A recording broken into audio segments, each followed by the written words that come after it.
What's good, YouTube? We're talking college sports in the Deep South where college football is king. And on the plains of Auburn, the battle cry is War Eagle. Once again, it's Kennard Vernon Stewart here for the podcast this morning. We're talking about Auburn football like it is nobody's business. Want to get the fearless and true gang active in the comment section. We also welcome some other guys and gals from other sectors of college football, especially in the Deep South, Southeast, in the SEC, to talk a little bit about some college football today. On this channel, guys, it's always great to be an Auburn Tiger. War damn Eagle. Now, in the comment section, I've been seeing a lot of different posts about who's going to be the new coach after Gus Malzahn is fired. So it's safe to say that a lot of you guys are actually thinking that, based on all evidence given, that Gus Malzahn absolutely will not be there next season. Very good opportunity, to be honest, for something like that to happen. Number one, you start out the season with a very, very rejuvenated Oregon football team. Oregon football team, coaching staff, fan base really feel like they have the opportunity to not only win the Pac-12, but make a strong push for a college football playoff.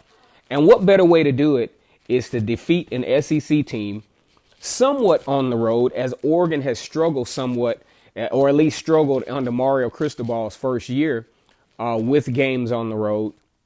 What a way to end that narrative, the losing on the road narrative, and to beat an SEC team to help, really garnish a high level of public and college football media perception as they make this run. Be an incredible momentum boost for them. So the first game of the week is going to be very, very critical, especially for Gus Malzahn. If any coach in this particular situation, Mario Cristobal is good. He's good. He's his second year. He's got some good recruiting going on. He really has changed the perception of the program. There's a lot of positivity, a lot of optimism surrounding this program. But Gus Malzahn is a guy. Folks say, okay, just because of the fact that if Auburn loses, they still have a lot ahead. But people don't understand where Auburn's program is right now. Auburn can't lose games without there being a lot of emotional consequence to it. Because if Auburn loses to Oregon, I'm talking about the hot seat buzz is going to be going on for 2 weeks. The next 2 weeks. He can't win the big games. You're going to hear this narrative for the next 2 weeks after, because Auburn plays against Tulane, whom they should beat. Let them struggle a little bit in that game, and it's like, oh, man, we knew it. Derek Brown came back for nothing. Marlon Davison came back for nothing. Another tank season. So I believe that to end, or at least to start the ending of the fire Gus Malzahn narrative, Oregon becomes a must-win game for Gus Malzahn. Absolutely have to have it. Just like the Washington game was all but a must-win game last year for the Tigers. Huge game, set a lot of expectations, took some steps back offensively, lost a few guys. Auburn struggled down the stretch onto an 8-5 season. That's something, if Gus is going to maintain his position at Auburn, it just can't happen. I mean, you got to win the big games. People talk about brutal schedule this, brutal schedule that. At this point, the Auburn fan base don't want to hear that crap. They want to win. The Auburn fan base absolutely wants to win. That's what you recruit for, is to win the big games. Not all this, it's hard to beat LSU on the road, or Georgia's recruiting at a high level, so it's going to be harder to beat. No, nobody wants to hear that. Okay? Now, as we look at Gus Malzahn's tenure as a coach for the Auburn Tigers, not absolutely terrible, but he's missed out on some really key opportunities to put Auburn on somewhat the same playing scope as Clemson. If you look at the 2010 season, when Auburn won the national championship, Auburn appeared in the national championship game 3 years later, which was unprecedented for Auburn's program, or even for a couple of schools in the SEC. Auburn had a chance right there. 50-something seconds away. Auburn had a chance right there to even have some players on the team that would have had 2 national championships. One would have been Chris Davis. D Ford would have had 2, because if I'm thinking correctly, D Ford was on the 2010 national championship team. That was the biggest, probably one of the biggest dents in Gus Malzahn's career, is his first year not winning that national championship. Especially you lose it on the last drive. And when you think about the recruiting, the perception, what that would have done for Auburn's program moving forward, having 2 national championships, it puts you kind of on starts the conversation to kind of put you in the same wavelength as Alabama, kind of, sort of. Now, with Alabama being the flagship school, of course, Auburn will never, no matter what they do, will never foreshadow that. But at the same time, at least put yourself in an area to where you can have some kind of competitive gain from this. So losing that national championship hurt in epic proportions. Then you talk about, after Nick Marshall leaves, you talk about inconsistencies at the main position that drives, at least when Gus Malzahn is calling plays, or any coach in the SEC, you talk about just very, very, some huge misses at the quarterback position. I think a lot more stock, because I even thought about this during Jeremy Johnson's recruitment. I was never sold. I didn't think he was a bad quarterback. I thought maybe in another program he would be pretty much a good asset to the Auburn, to another program. But I just, based on what I knew Gus Malzahn was trying to do, it didn't appear even in high school that Jeremy Johnson wanted to do that, wanted to be that dual threat quarterback, to take those hits, that had the mental toughness, and even when you look at his face, he just didn't look like the kind of guy that could get me motivated. You know what I'm saying? He just had that blank look on his face. Like, I just didn't see him being even when he scored that touchdown on the zone read against Louisville, just the way he celebrated was just so uninspiring. He just didn't look like the kind of guy that could take over a Power 5 team, especially in the manner that the fan base would have liked him to. Because I think what a huge mistake was for the Auburn Tigers, having Cam Newton and having Nick Marshall left such an ingrainment of synonymous with winning. Those guys were synonymous with Auburn winning at its highest levels, that guys wanted another Cam Newton and wanted another Nick Marshall, i.e. picking up a guy like Jeremy Johnson and then picking up a guy like, John Franklin III, and then even picking up a guy like Malik Willis. You know what I'm saying? Picking up these guys that you don't even need. You needed the skill set of Nick Marshall and Cam Newton because they helped to accentuate a team that wasn't quite, had to bring a teams that didn't have the full skill set to the next level. Because they weren't bad. I'm not saying the guys were bad, but Nick Marshall and Cam Newton had to use their ingenuity to help take what probably would have been an 8-5 or, a 9-3 team to the national championship level, and still needed a good bit of luck in order to make it happen. Okay, so that's the second thing that's gotten Gus in this little debacle, is his inconsistency with what he wanted out of the quarterback. Number 3, there's certain things in your life that work. Okay, I understand you're looking around, you're trying to find your way. You're not a very experienced coach in the SEC or Power 5 football in general. What has worked for you since your arrival at Auburn back in 2009 is your play calling. And not only your play calling, but the massive numbers produced, the massive results that were produced by your play calling. 2015 at certain points decides to give up that play calling. You could tell the tempo slowed down. The offense became a lot more predictable as Rhett Lashley tried to give his version of whatever he was trying to do. doing it without a viable dual threat quarterback, and the offense took a step back. And at the same time in 2015, lack of talent on defense helped Auburn continue to take that step back. Once Will Muschamp leaves, arguably one of the saving graces of the Gus Malzahn era is the hiring of Kevin Steele. During Kevin Steele's tenure, Kevin Steele has not allowed any more than 20 points per game.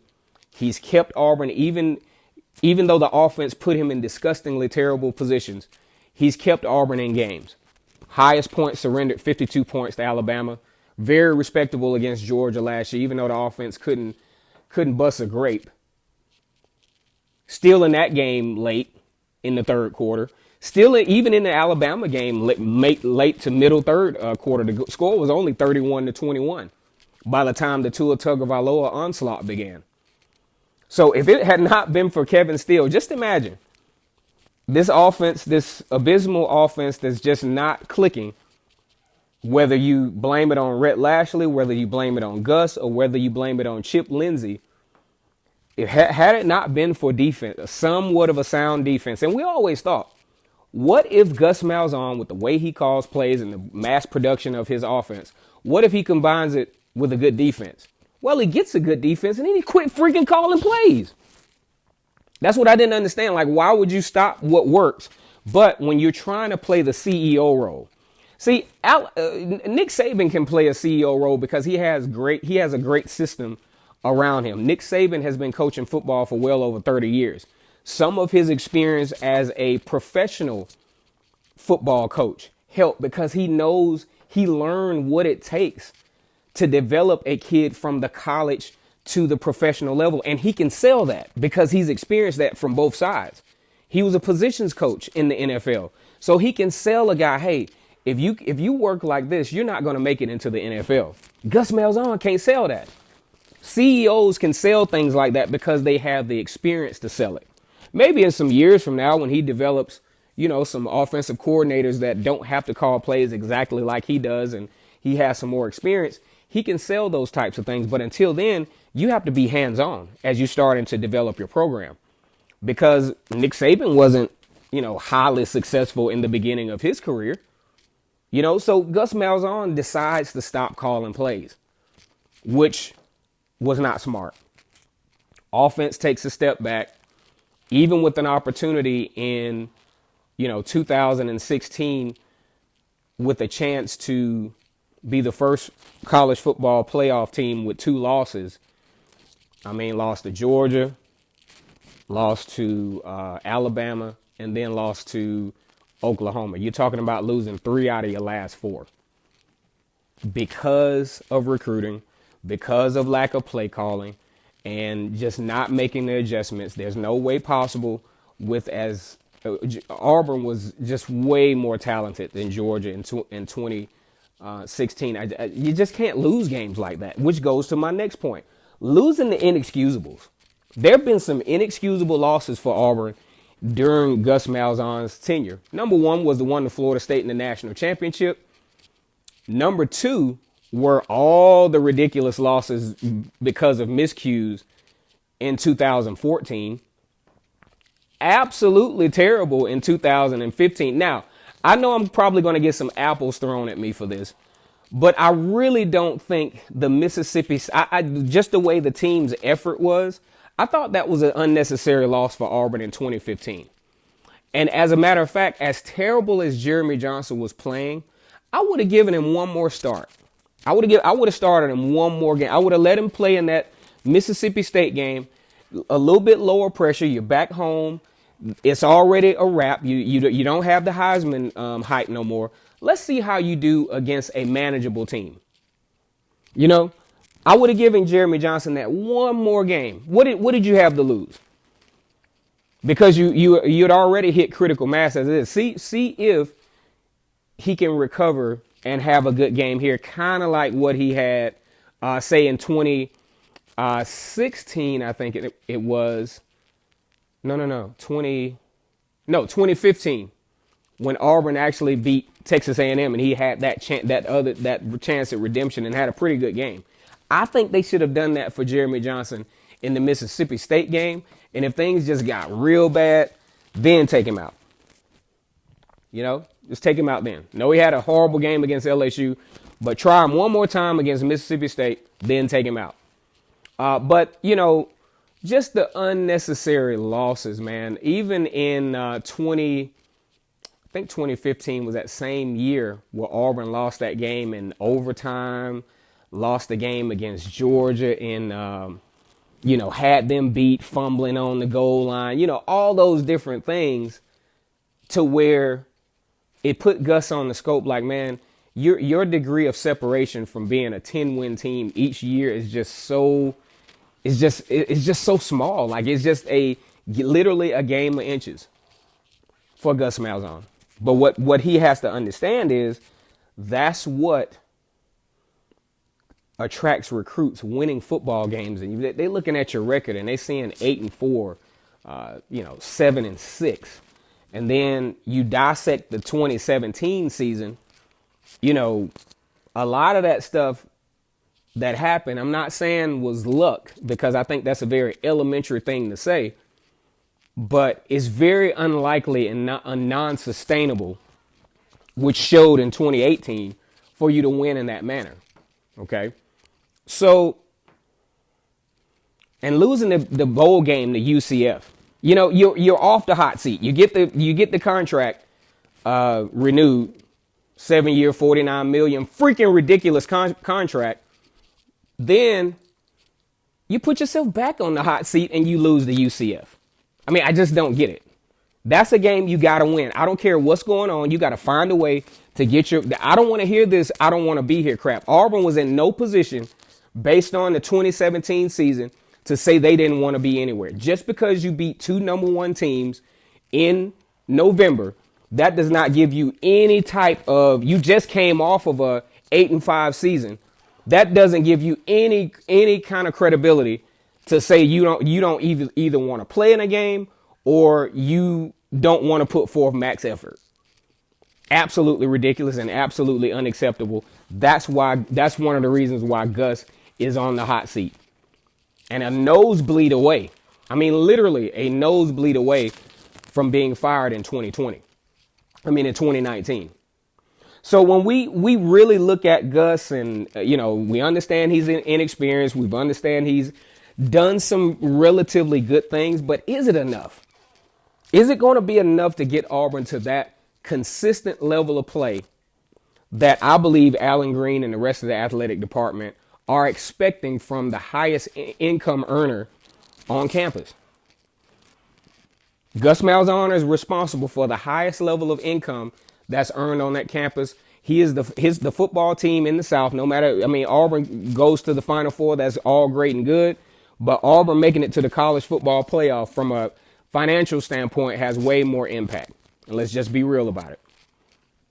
You put the outcome of the university's highest income earner in the hands of someone who can't handle it, who can't get you but 8 wins, even though you have the talent to do more. So in being real about this, how many games does Gus have to win? I think you got to win. I'll say this. I know you got to win at least 10 because you got Derek Brown coming back. You got Marlon Davidson coming back. These guys didn't come back just because they wanted to hang out and be 7-5, because they could have went pro and did that. But you got to win 10 games, and you also have to win 10 games and have an opportunity late at a SEC West championship. You gotta have a very, very high level, solid season, kind of similar to what LSU had last year. But you gotta have a chance late. It can't be a situation where, by the time you roll around to Mississippi State, any hope of a college football playoff or SEC championship berth, all of that can't be done by October. You got to go into Florida to where your record is so good, and we'll see if what they're doing. That has to be a game where the eyes of the nation are on that particular game. It can't be any of this when you lose to LSU, it's over. like what happened in 2018. Solid play. At this point, all bets are off, all excuses are off. Gus Malzahn has to win. And it's got to be double digits. And the bowl game has to give him his 11th win in order for him to be comfortable with the job. I don't know. I honestly don't know what the administration expectation is of him. Because, of course, it's usually going to be a little bit different from the fan base. But I'm thinking that these guys are, 7 years in, they're expecting some different results. And somewhere along the lines of what I'm talking about. 10 wins regular season and you win your bowl game to get 11. I would think that would be the high level expectation. No less than 9 games regular season to be comfortable. He's got him some mitigating stuff going on with the recruiting and all those different things. But you can't have all of that victory and then you squander it by having a 7-game win season. All right, guys, I think I've talked enough about this. I'm actually sick of talking about Gus and his dysfunction, occasional dysfunction. But anyway, let me know in the comment section how you feel about Gus. How many games Gus has to win? What keeps Gus? What gets him fired? Once again, it's Kennard Vernon Stewart here for the podcast for Vernon Speaks Sports Auburn on this channel. Even in tough times, it's always great to be an Auburn Tiger, War Eagle.